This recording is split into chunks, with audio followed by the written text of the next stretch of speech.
Halo sahabat PPG Prajabatan semuanya. Kali ini saya akan menjawab permintaan dari beberapa teman-teman PPG untuk saya dapat memberikan gambaran soal-soal pada saat ujian tulis UK PPG gelombang 1 kemarin. Jadi di sini saya akan memberikan gambaran topik atau materi yang masih saya ingat yang muncul pada saat ujian tulis kemarin. Sehingga dari topik atau materi tersebut, teman-teman harus mempelajari lebih dalam bagaimana konsepnya, bagaimana penerapannya, terlebih dalam proses pembelajaran. Itu yang paling banyak muncul di soal. Selain itu, teman-teman juga mempelajari kendala apa yang mungkin terjadi dalam penerapan dari topik-topik tersebut, serta solusi apa yang terbaik dari kita sebagai guru itu apa dalam penerapan konsep atau materi tersebut dalam proses pembelajaran. Sehingga dengan teman-teman dapat memahami konsepnya dengan baik, itu pada saat menghadapi kasus di soal, teman-teman pasti bisa menganalisis untuk menentukan jawaban yang tepatnya dengan benar. Jadi, bagaimanapun sulitnya soal itu, tetapi jika kita paham dengan benar bagaimana konsep dan penerapannya, itu teman-teman pasti bisa menjawabnya. Dan intinya, satu kata kunci yang sudah bisa kita pegang dari topik atau materi tersebut, itu kita pasti bisa menjawab soal-soalnya. Jadi, setelah teman-teman memahami dengan baik dan benar bagaimana konsep dan penerapannya, barulah teman-teman boleh mempelajari lebih dalam lagi mengenai soal-soal ujian tulis yang mungkin teman-teman bisa mempelajari banyak di YouTube. Itu sudah tersedia di sana banyak. Kemarin juga saya belajar dari soal-soal di YouTube, tetapi terlebih dahulu saya memahami dulu konsep-konsep apa yang berkaitan dengan materi-materi yang saya pelajari yang mungkin dapat saya bagikan sebentar kepada teman-teman semuanya. Sehingga seperti pengalaman saya kemarin, meskipun soalnya benar-benar berbeda dari contoh-contoh soal yang saya pelajari, tetapi saya bisa ingat konsep dan penerapannya dengan baik, sehingga syukurlah saya bisa menjawabnya dengan tepat dan berhasil lulus UK PPG gelombang 1 kemarin. Oke, jadi langsung saja kita ke materinya. Namun terlebih dahulu, teman-teman, kita harus pahami dalam ujian PPG Prajabatan ini ada 8 kompetensi lulusan PPG Prajabatan. Jadi di sini kompetensi lulusan yang pertama yaitu kepribadian dan sosial atau SJT. Kompetensi lulusan yang kedua merumuskan indikator capaian pembelajaran. Kompetensi lulusan PPG yang ketiga menganalisis struktur dan alur materi ajar untuk persiapan pelaksanaan dan evaluasi. Kompetensi lulusan yang keempat, merancang pembelajaran terstruktur dan berkesinambungan. Yang kelima, melaksanakan pembelajaran yang berpusat pada siswa. Yang keenam, mengevaluasi masukan, proses, dan hasil. Yang ketujuh, refleksi komprehensif. Dan yang kedelapan, pengembangan diri. Jadi, kita sebagai mahasiswa PPG Prajabatan harus memahami dengan baik 8 kompetensi ini sebagai seorang lulusan PPG Prajabatan. Jadi, sebenarnya materi yang muncul dalam soal ujian kemarin itu semuanya ada di dalam LMS. Ada di dalam modul di LMS. Jadi, yang pertama yaitu pada mata kuliah pemahaman peserta didik dan pembelajarannya. Jadi, pada mata kuliah PPDP ini, rata-rata semua topiknya itu muncul dalam soal kemarin. Jadi, pada topik pertama itu mengenal peserta didik. Jadi, teman-teman harus memahami bagaimana yang pertama karakteristik peserta didik. Ini berkaitan dengan minat, motivasi, dan gaya belajar.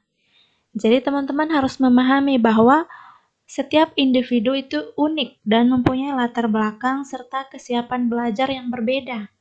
Nah, kesiapan belajar ini yang berkaitan dengan minat, motivasi, dan gaya belajar. Nah, teman-teman harus memahami bagaimana konsepnya dan bagaimana penerapannya dalam pembelajaran di kelas. Kemudian yang kedua, pada bagian eksplorasi konsep dalam modul ini, itu berkaitan dengan teori belajar. Nah, teori belajar ini juga muncul, di mana teman-teman harus memahami ada teori belajar, behavioristik, sosial kognitif, konstruktivisme, humanistik. Ini semua harus dipahami. Kemudian yang ketiga, teori perkembangan. Nah, ini juga ada, teman-teman harus memahami juga. Ada perkembangan fisik, perkembangan kognitif, perkembangan sosial emosional, dan perkembangan moral. Kemudian masuk pada topik yang kedua, pembelajaran yang berpihak pada peserta didik. Nah, di sini juga sama, teman-teman mempelajari yang pertama, strategi pendekatan dan metode pembelajaran. Nah, di sini teman-teman harus memahami bagaimana strategi yang digunakan, pendekatan, dan metode pembelajaran yang digunakan untuk menciptakan pembelajaran yang berpihak pada peserta didik. Nah, di sini ada pembelajaran berdiferensiasi, pembelajaran tanggap budaya atau CRT, terus pembelajaran sesuai level atau TARL. Nah, ini harus dipahami dengan baik ya teman-teman. Bagaimana konsepnya, bagaimana penerapannya di kelas pada proses pembelajaran. Adakah kendala yang dihadapi mungkin dalam proses pembelajaran yang mungkin ada? Bagaimana kita sebagai guru mengatasinya? Bagaimana kita merancang pembelajaran yang berpihak pada peserta didik? Nah, ini teman-teman betul harus memahami dengan baik. Kemudian yang berikut berkaitannya dengan penerapannya dalam pembelajaran. Nah, ini yang sudah saya sampaikan tadi. Bagaimana seorang guru dapat merancang sebuah RPP atau modul ajar yang berpihak pada peserta didik. Nah, ini teman-teman harus dipahami karena di dalam soal itu yang muncul bukan hafalan. Jadi teman-teman tidak usah menghafal. Makanya saya bilang memahami dengan benar konsepnya. Karena di soal itu disajikan kasus dan kita menganalisis bagaimana kita sebagai guru mengatasinya dengan menciptakan pembelajaran yang bagaimana. Ya, materi-materi ini yang harus dipahami dengan baik.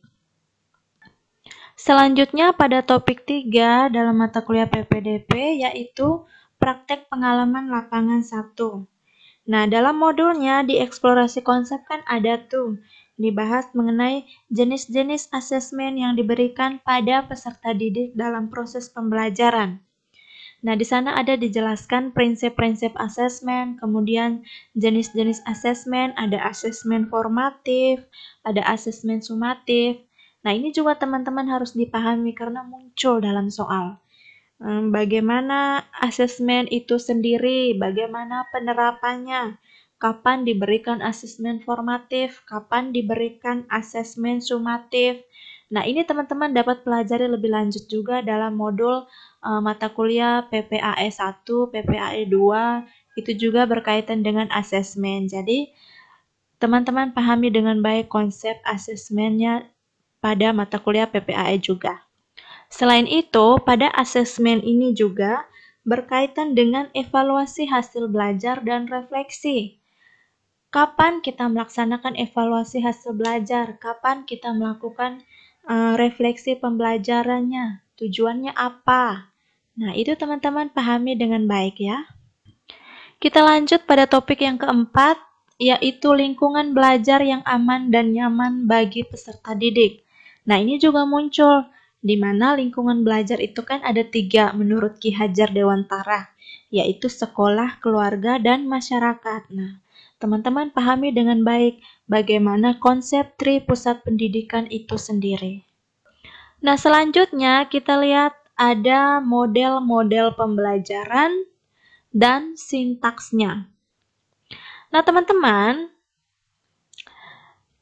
ini teman-teman harus mengetahui konsepnya, perbedaan dari setiap model pembelajaran tersebut, dan sintaksnya tolong diingat dengan baik. Jadi ini saya kasih beberapa contoh model pembelajaran. Ada PJBL, PBL, Discovery, Inquiry, pembelajaran kontekstual, cooperative learning. Teman-teman harus memahami konsepnya, sintaksnya diingat dengan baik, karena ini juga muncul. Oke, selain itu, profil pelajar Pancasila. Teman-teman ingat, pelajari, pahami lagi. Yang berikut pada mata kuliah pembelajaran sosial emosional yang berkaitan dengan kompetensi sosial emosional. Nah, apa-apa saja kompetensi sosial emosional itu? Konsepnya, penerapannya bagaimana, tolong dipelajari. Kemudian, filosofi pendidikan Ki Hajar Dewantara itu apa saja?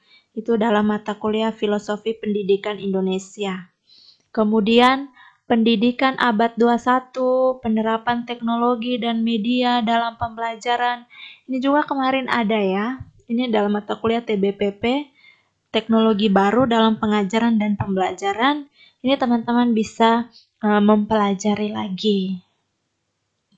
Kemudian, dalam proses pembelajaran, ini mungkin teman-teman ingat bagaimana saat PPL kemarin.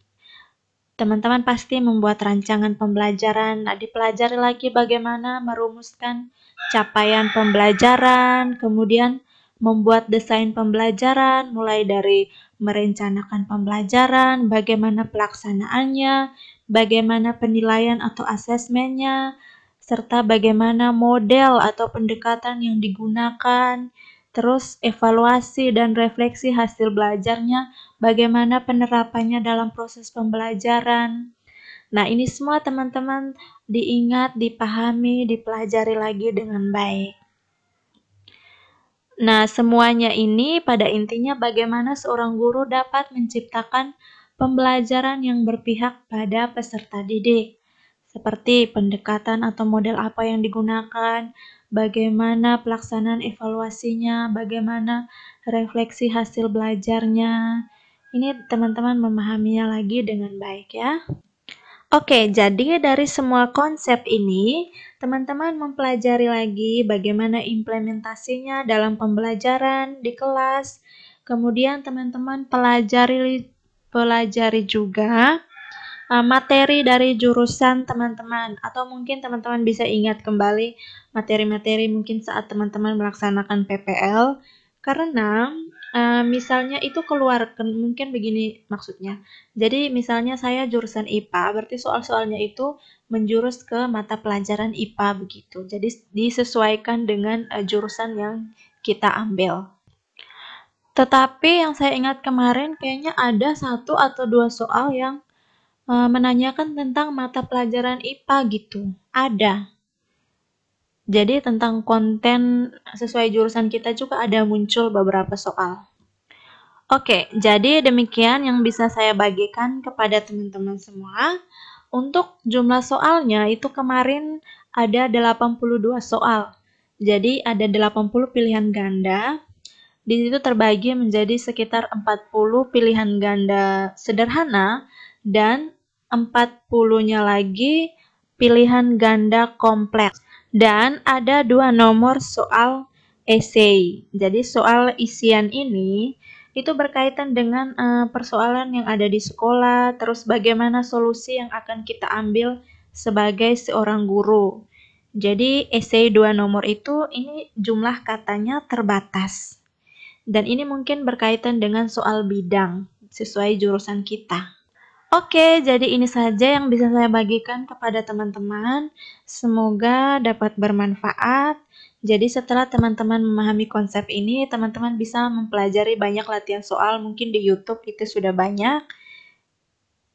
Jadi demikian, terima kasih sudah menonton semuanya. Semoga sukses untuk ujian UKPPPG-nya dan semoga lulus 1 kali ya. Jangan sampai ulang 2 kali.